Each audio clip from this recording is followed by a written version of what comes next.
Hi student, कैसे हैं आप। My name is Vidyasagar Shrivastava. देखो स्टूडेंट, हम लोग पढ़ रहे हैं फिजिक्स और आज हम स्टार्ट करेंगे सर्कुलर मोशन। तो पहले हम आपको सर्किल के बारे में थोड़ा बता दें स्टूडेंट, जिससे आप ये जानें कि सर्किल क्या है। बीच बीच में हम जो फार्मूले यूज करेंगे उनका भी हम यहाँ एक्सप्लेनेशन कर दें, ठीक है।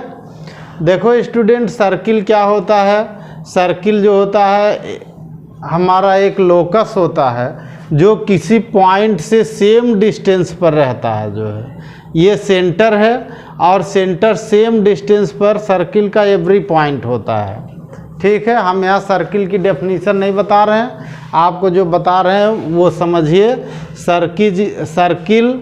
Circle is a locus, every point on the circle have same distance from the centre, ठीक है। सर्किल के सभी पॉइंट सेंटर से सेम डिस्टेंस पर होते हैं। आप देखो स्टूडेंट, सर्किल से जो डिस्टेंस होती है इसको रेडियस हम लोग कहते हैं। आर ये कोई भी होगी जो भी सर्किल तक जाएगी लाइन, वो रेडियस होगी। ये सभी रेडियस हैं, ठीक है स्टूडेंट। यहाँ देखो स्टूडेंट, अगर ये रेडियस सीधे यहाँ पर 180 डिग्री बना रही सेंटर पर, ये हमारा सेंटर हुआ 180 डिग्री अगर बना रही, तो ये जो ए बी लाइन है स्टूडेंट, ये हमारी कहलाती है डायमीटर, ठीक। सर्किल में कोई भी अदर लाइन ऐसे खींच दें जो सर्किल को 2 पॉइंट पर टच करती है, इसको हम लोग कहते हैं कार्ड। ये हमारा हुआ डायमीटर, और ये भी कार्ड है, दोनों कार्ड हैं इसमें, ठीक। ये दोनों कार्ड हैं, ये भी कार्ड है और ये भी कार्ड है। डायमीटर लॉन्गेस्ट कार्ड होता है, ठीक है। जो सबसे बड़ा कार्ड होता है वो डायमीटर होता है। आप देखो स्टूडेंट, यहाँ सर्किल का ये पार्ट जो इधर कटा हुआ है, ठीक, ऐसे कटा है, देखिए, इसको हम लोग सेगमेंट कहते हैं। तो नीचे का ये जो हमारा है ये माइनर सेगमेंट है, ऊपर का जो है ये मेजर सेगमेंट होता है,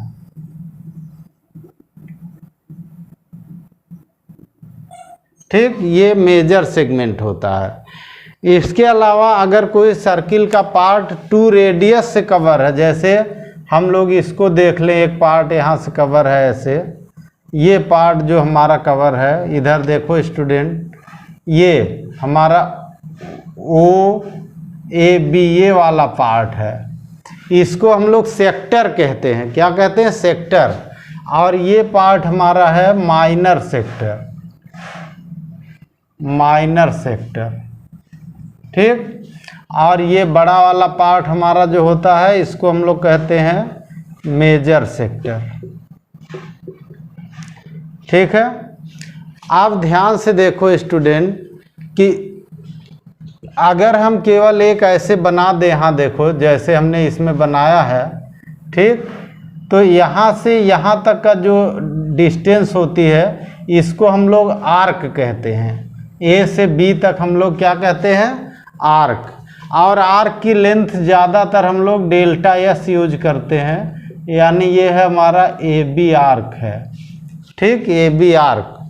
अगर सपोज कर लो स्टूडेंट, यहाँ से यहाँ कोई एंगल बन रहा हो, जैसे ये डेल्टा थीटा एंगल हमने ले लिया, ठीक, कोई एंगल बन रहा हो डेल्टा थीटा, ठीक है।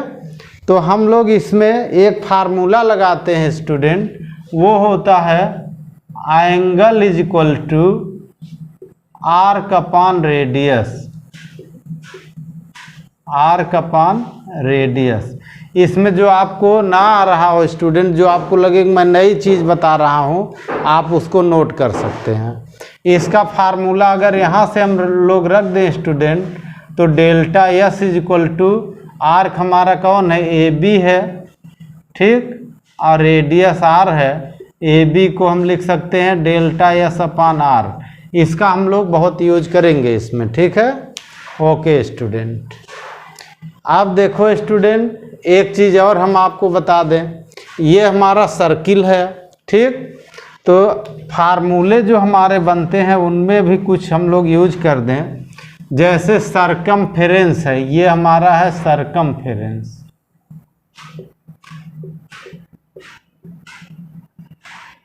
ठीक। इसको हम लोग C से डिनोट करते हैं और इसका फार्मूला लेते हैं C = pi into D. D means diameter होता है और डायमीटर रेडियस का 2 टाइम्स होता है, तो ये हो जाता है पाई 2 पाई r हो जाएगा ना। डायमीटर को अगर हम रेडियस बना देंगे तो 2 पाई r हो जाएगा। ये सरकमफेरेंस का फार्मूला होता है, यानी डायमीटर मीन्स 2r हुआ और ये पाई हो गया, ठीक है। तो डायमीटर जो है, एक इधर देखो रेडियस है ऐसे, यहाँ एक रेडियस यहाँ, दोनों ऐड कर दो तो डायमीटर का फार्मूला क्या होता है, 2r होता है। ये फार्मूला डायमीटर = 2 इंटू रेडियस, वो हमने यहाँ लगा करके सरकमफेरेंस का फार्मूला आपको बताया हुआ है। इसके अलावा अगर यूज होगा सर्किल का तो हम लोग पाई r² यूज करेंगे, इसका एरिया होता है सर्किल का, ठीक है स्टूडेंट। ओके, पढ़ रहा है। आप देखो स्टूडेंट, हम लोग देखेंगे सर्कुलर मोशन क्या होता है। If a particle moves on the circumference of a circle, then motion of the particle is known as circular motion. Okay student, अगर कोई पार्टिकल इसके सरकमफेरेंस पर मूव करता है तो उसके मोशन को हम लोग सर्कुलर मोशन कहेंगे। There are 2 types of circular motion.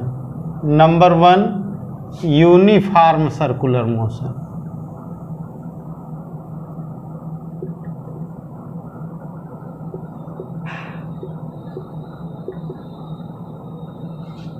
Number 2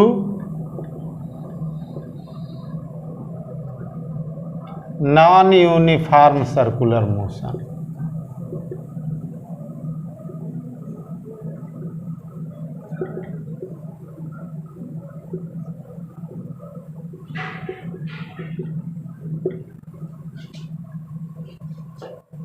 इसको वेरिएबल सर्कुलर मोशन भी कहते हैं, इसको वेरिएबल सर्कुलर मोशन भी कहते हैं, नॉन यूनिफॉर्म मोशन को। आप देखो student, if speed of a moving particle on circular path is constant, then motion of the particle is known as uniform circular motion, ठीक। तो पहला जो हम लोग पढ़ रहे हैं uniform circular motion. Uniform circular motion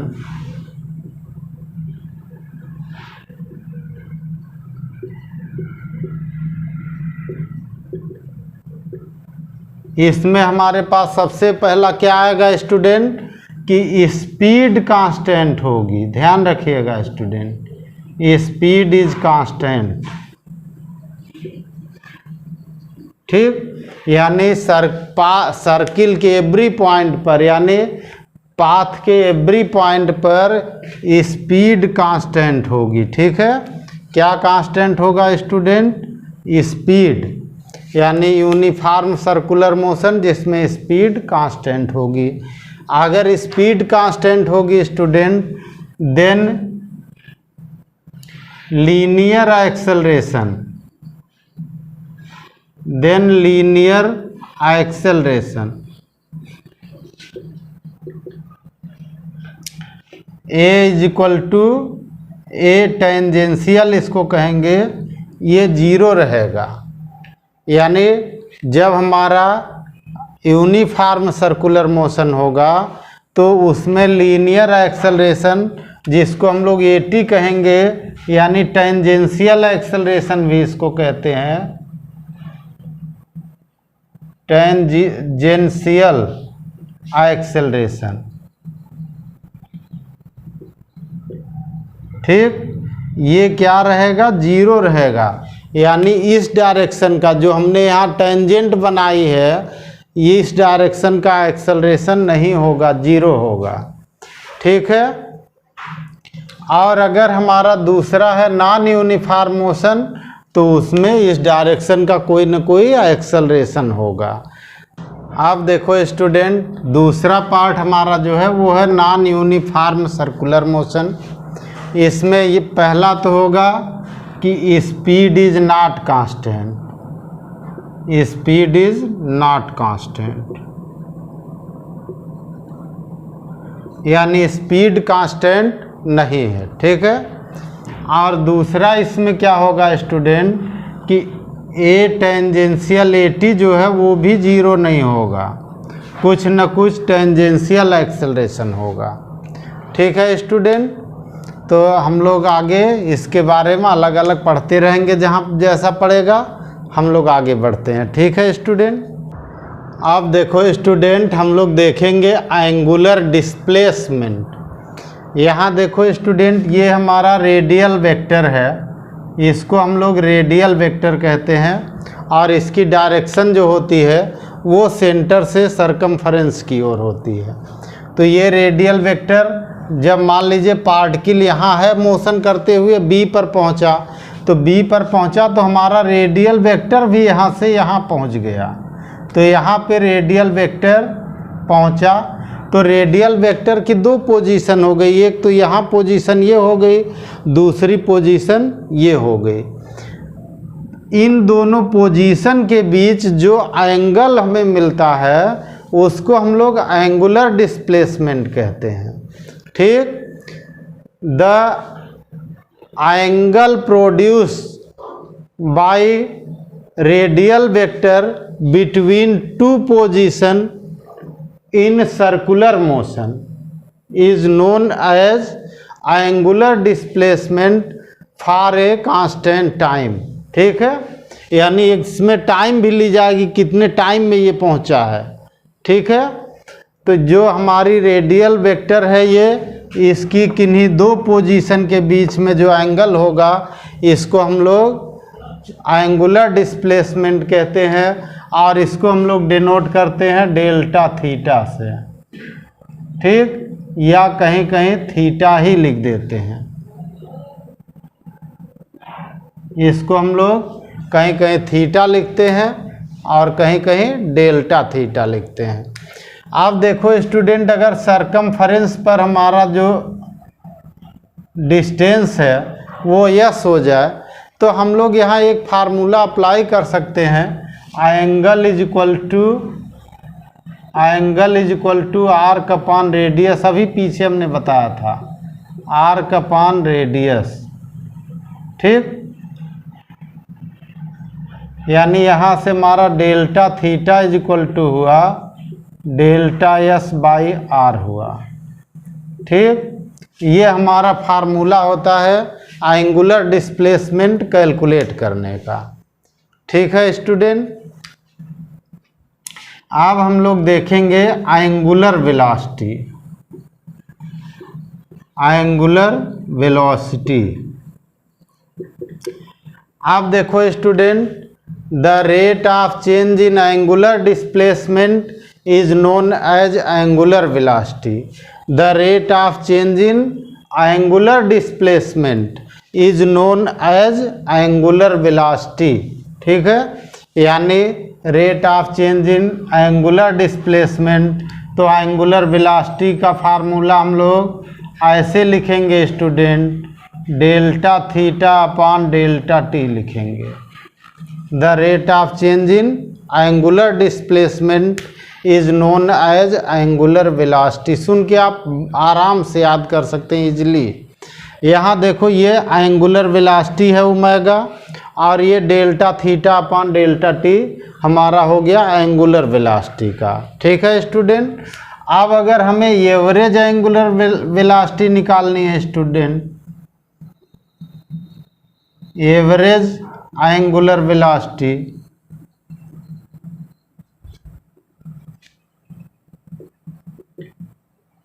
ठीक, तो हम लोग ऐसे लिखते हैं, ओमेगा बार लगा देते हैं, डेल्टा थीटा के ऊपर बार लगाएंगे अपॉन डेल्टा टी। ऐसे ये हमारी एवरेज एंगुलर वेलोसिटी का फार्मूला हो जाता है, ठीक है। अब अगर इसको हम लोग इंस्टेंटेनियस फॉर्म में लिखें तो हम लोग ऐसे लिखेंगे, आगे हम लोग देखते हैं। ओके, अब देखो स्टूडेंट, इसको हम लोग लिमिट वैल्यू से डिफाइन करते हैं। ठीक है, angular velocity of a particle in circular motion at an instant is known as instantaneous angular velocity.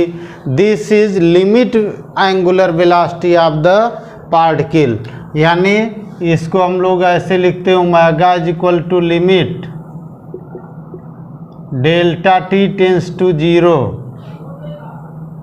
Delta theta upon delta T, that is, इसको डेरिवेटिव फॉर्म भी कहते हैं, D theta upon D T, इसको derivative form भी कहते हैं। ठीक, अब देखो स्टूडेंट, इसका यूनिट क्या होता है, unit of omega, omega means angular velocity, ये होती है रेडियन पर सेकेंड, रेडियन पर सेकेंड होती है। ठीक, रेडियन होता है एंगल का यूनिट, टाइम होता है सेकेंड का यूनिट। ठीक है, ये वेक्टर क्वांटिटी है, this is vector physical quantity.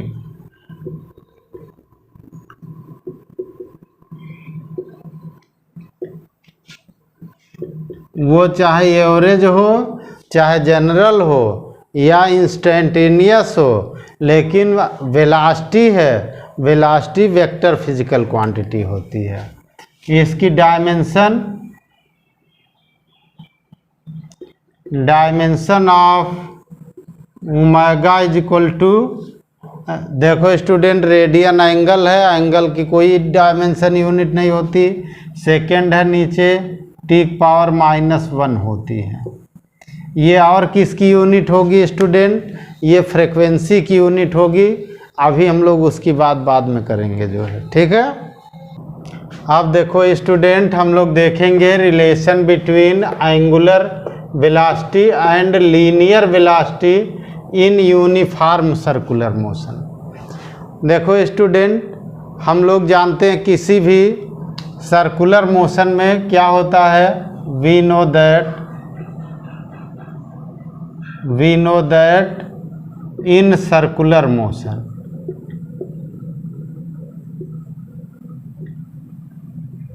ठीक, सर्कुलर मोशन में हम लोग क्या पढ़ते हैं, angle is equal to arc upon radius. अभी पीछे हमने बताया angle is equal to arc upon radius होता है। अगर हम देखें स्टूडेंट, यहाँ कोई पार्टिकल सर्कुलर मोशन ऐसे यूनिफॉर्मली कर रहा है और small T, delta T time में ए से बी पर पहुँच रहा है, तो यहाँ एंगुलर डिस्प्लेसमेंट ये हुआ और आर्क ये हुआ, रेडियस ये हुई, वैल्यू रख देते हैं student, delta theta is equal to delta S upon R हुआ। ठीक, दोनों ओर अगर हम टाइम से डिवाइड कर दें, if time taken by particle is delta T in the motion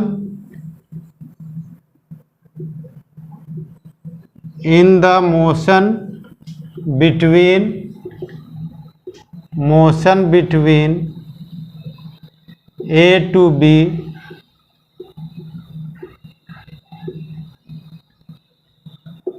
then तब हम लोग क्या कर सकते हैं, इन दोनों के नीचे डेल्टा टी से डिवाइड कर सकते हैं, delta theta upon delta T is equal to 1 upon R delta S upon delta T.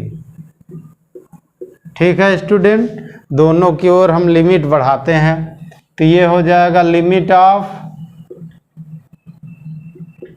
Of delta T tends to 0, ये लिखते हैं delta theta upon delta T, जब लिमिट लगाते हैं ऐसे, is equal to 1/r, R तो radius है, constant है, लिमिट इसका लगेगा, तो लिमिट ऑफ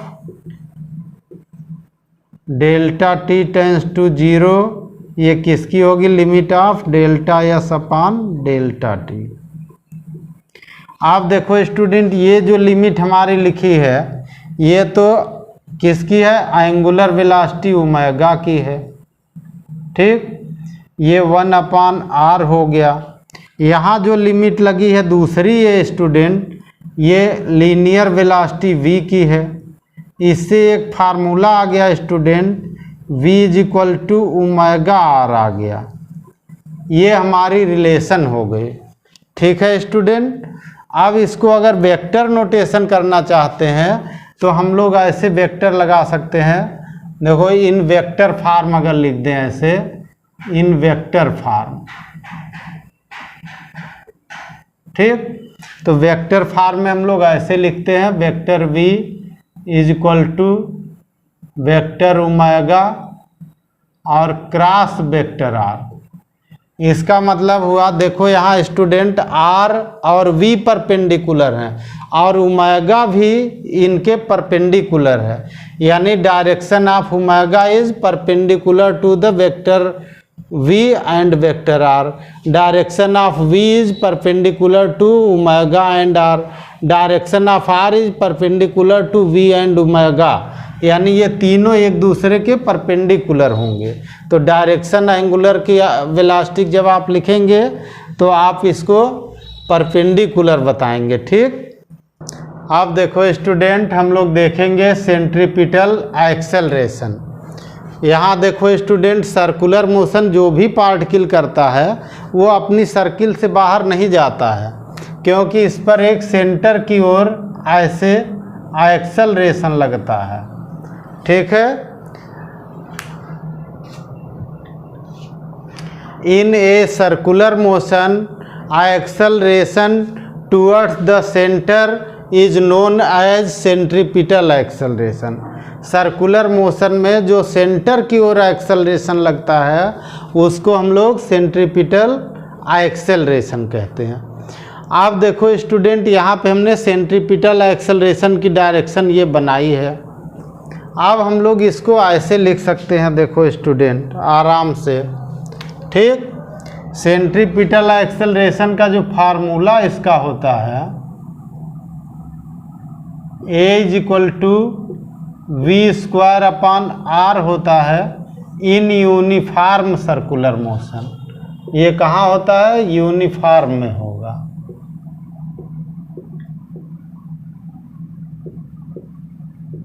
अगर हमारा यूनिफॉर्म सर्कुलर मोशन है तो एक्सेलरेशन का फार्मूला सेंट्रीपिटल एक्सेलरेशन का a is equal to V square upon r आता है, ठीक है। तो हम लोग इसको डिराइव कर लेते हैं student.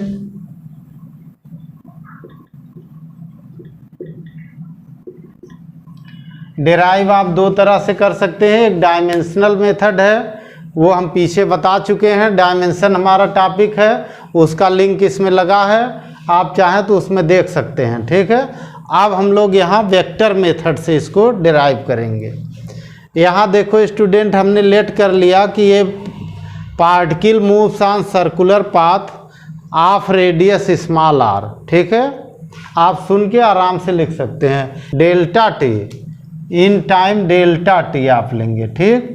In time delta T particle reach from a to b, then angular displacement is delta theta. Now from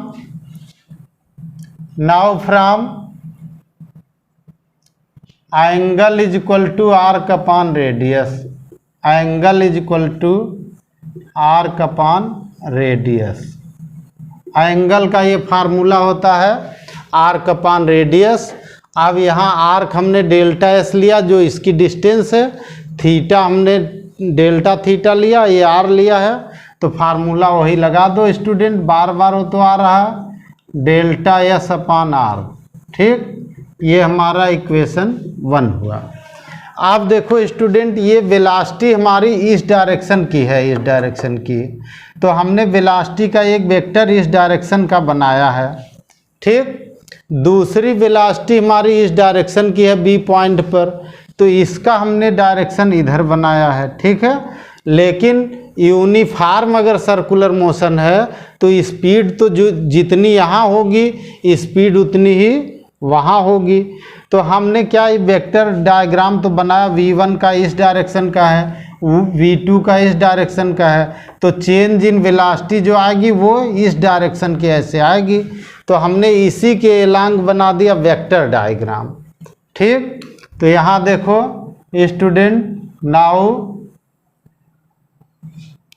v1 vector ये हमारा हो गया, मैग्नीट्यूड लगा दिया हमने तो स्पीड होगी, ठीक। और ये हो गया v2, ये भी स्पीड हो गई, इसको हमने लेट कर लिया v, ठीक, ये हमने लेट कर लिया। अब अगर v स्पीड हो गई, ये यूनिफॉर्म है ना, तो यूनिफॉर्म में स्पीड सेम होगी, तो जो स्पीड यहाँ होगी वही यहाँ होगी। तो हम इसको v1 वेक्टर की स्पीड v2 वेक्टर की स्पीड v लेट कर सकते हैं, ठीक। अब from vector diagram, from velocity vector diagram, velocity vector diagram,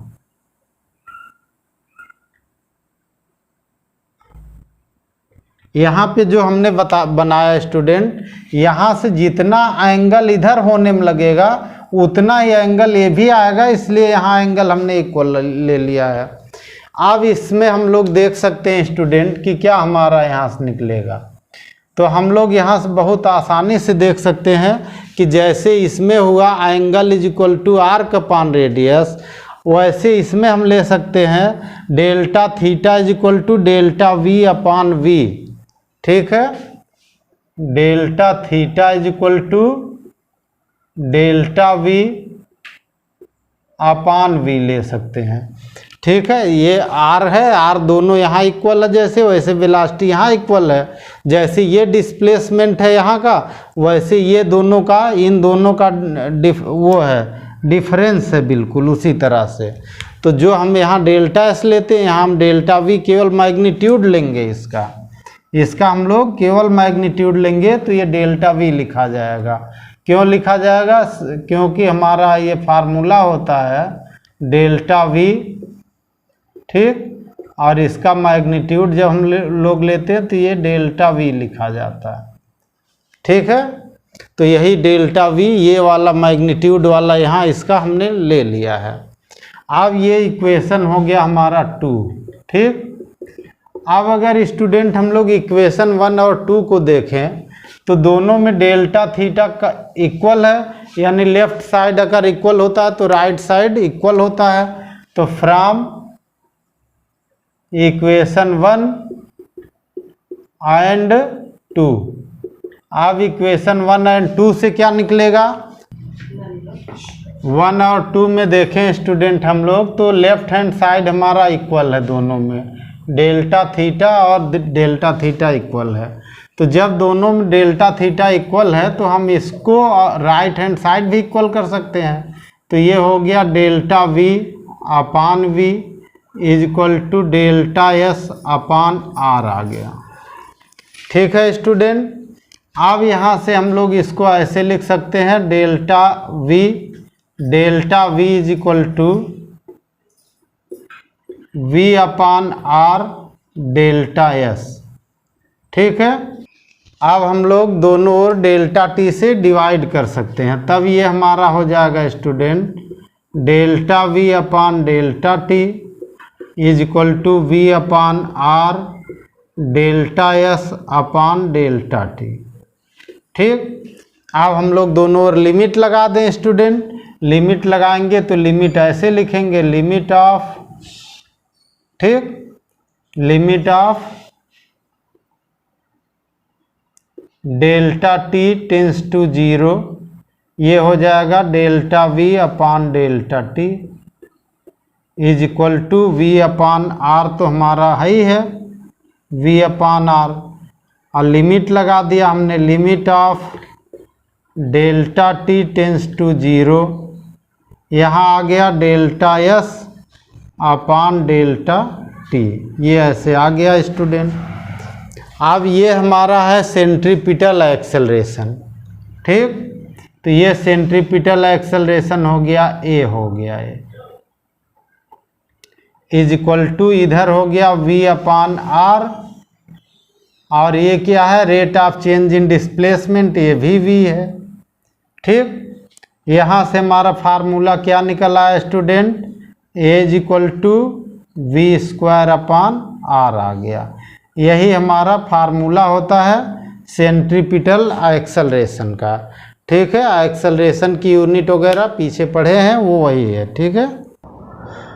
अब देखो स्टूडेंट, हम लोगों ने देखा a इज इक्वल टू आया v²/r आया, ठीक। तो हम यहाँ एक्सेलरेशन का फार्मूला लिखते हैं a is equal to v²/r। We know that, ठीक। हम क्या जानते हैं, ध्यान से देखिएगा student, v is equal to r omega, अभी हमने ओमेगा r प्रूव किया था पीछे, तो v की वैल्यू ऊपर यही रख दो स्टूडेंट। तो a इज इक्वल टू हमारा कितना हो गया, a इज इक्वल टू हमारा हो गया, ध्यान से देखिए, तो ये हो गया r ओमेगा का स्क्वायर अपान r हो गया।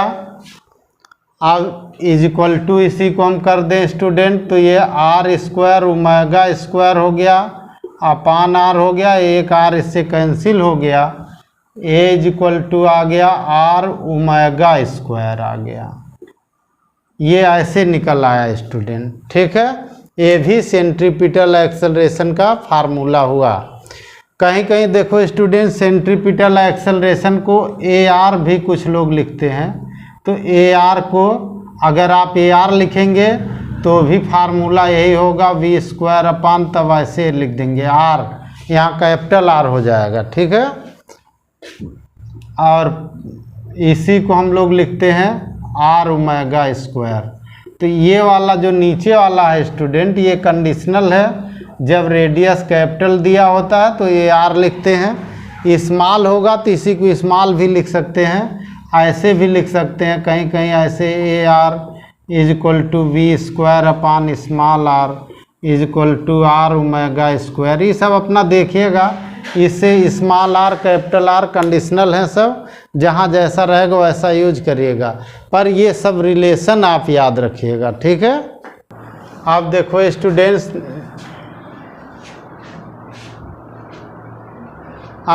स्टूडेंट्स, हम लोग देखेंगे acceleration of particle in variable circular motion. तो अभी हमने बताया था स्टूडेंट कि जो वेरिएबल सर्कुलर मोशन होता है वो नॉन यूनिफॉर्म होता है। नॉन यूनिफॉर्म में जो सेंटर की ओर एक्सेलरेशन होता है उसको हम लोग AR लिखते हैं, और इसको हम लोग सेंट्रीपिटल एक्सेलरेशन कहते हैं। एक एक्सेलरेशन इसमें टेंजेंशियल डायरेक्शन में होता है, तो नेट एक्सेलरेशन जो होता है स्टूडेंट, वो इन दोनों का वेक्टर एडिशन होता है, ठीक। इन दोनों का वेक्टर एडिशन ये है हमारा, ठीक। तो अब इसकी वैल्यू हमें निकालनी, तो ये दोनों पाइथागोरस से निकाले जा सकते हैं, ठीक है। तो नेट एक्सेलरेशन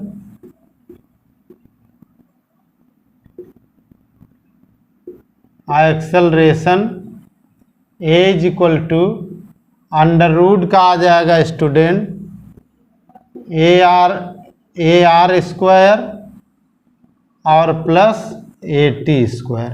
इस फार्मूले से आप टेंजेंशियल एक्सेलरेशन निकालेंगे जब यूनिफॉर्म सर्कुलर मोशन नहीं होगा। उस कंडीशन में स्टूडेंट हम लोग A की वैल्यू रख सकते हैं AR की, तो ये फार्मूला हमारा होता है v²/r होता है, सेंट्रीपिटल एक्सेलरेशन इसका स्क्वायर है प्लस AT स्क्वायर। इस फार्मूले का आप यूज कर सकते हैं नेट एक्सेलरेशन निकालने में वेरिएबल सर्कल में, ठीक है। आप देखो स्टूडेंट, हम लोग देखेंगे सर्कुलर मोशन में टाइम पीरियड, इसको टाइम ऑफ रेवोल्यूशन भी कहते हैं। तो आप दोनों को एक ही समझिएगा, time of revolution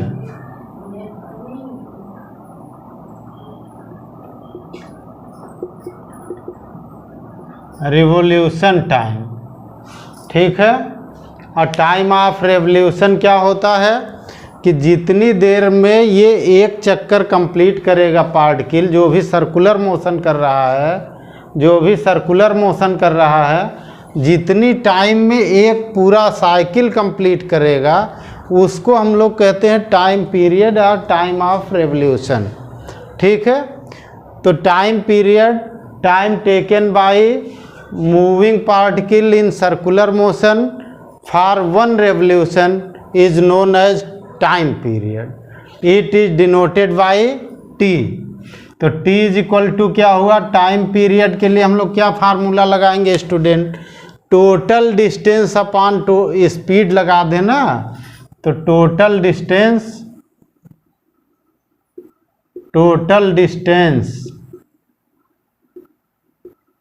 upon speed लगा दें स्टूडेंट, ठीक।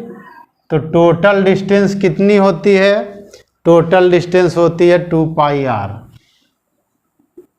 2 पाई आर, और स्पीड कितनी हुई, v हुई। ये टाइम पीरियड का फार्मूला हुआ, ठीक है स्टूडेंट।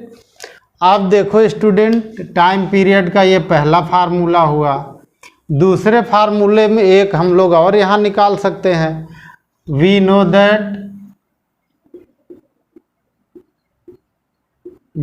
दैट हम लोग जानते क्या हैं स्टूडेंट, हम लोग जानते हैं कि v is equal to omega into R होता है।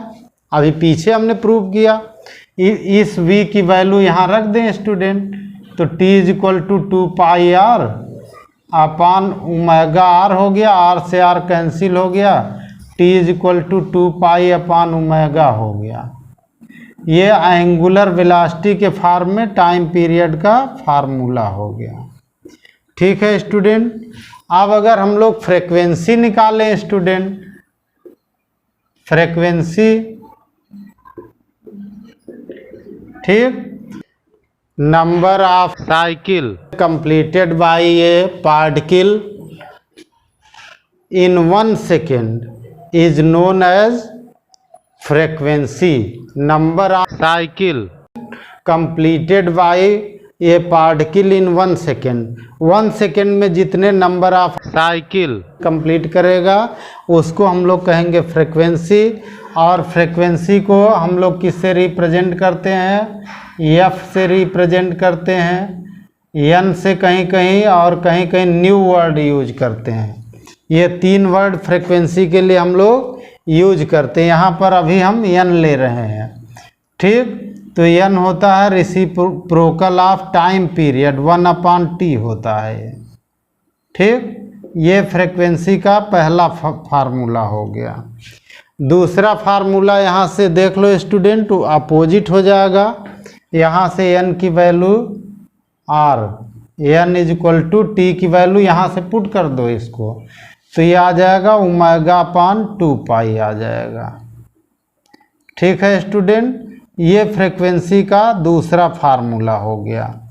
अब अगर हम लोग यहाँ से क्रॉस मल्टीप्लाई कर दें स्टूडेंट, तो एक फार्मूला ओमेगा का हम लोग ये भी लिख सकते हैं, omega is equal to 2 pi n, ठीक है। ये बहुत इम्पॉर्टेंट है स्टूडेंट, इसको आप बार बार देखिएगा अलग अलग जगहों पर, ठीक है स्टूडेंट। ओके, आप देखो स्टूडेंट, हम लोग देखेंगे centripetal force.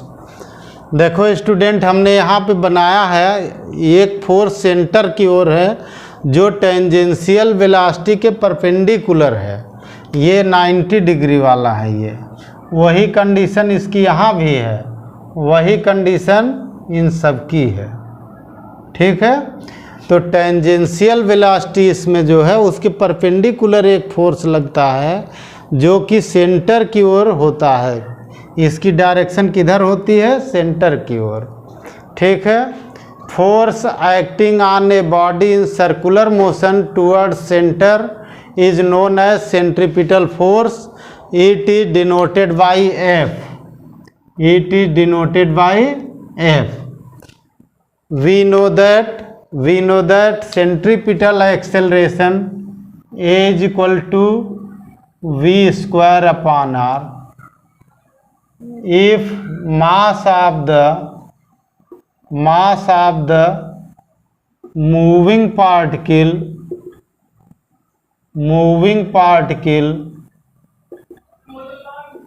is small m, then centripetal force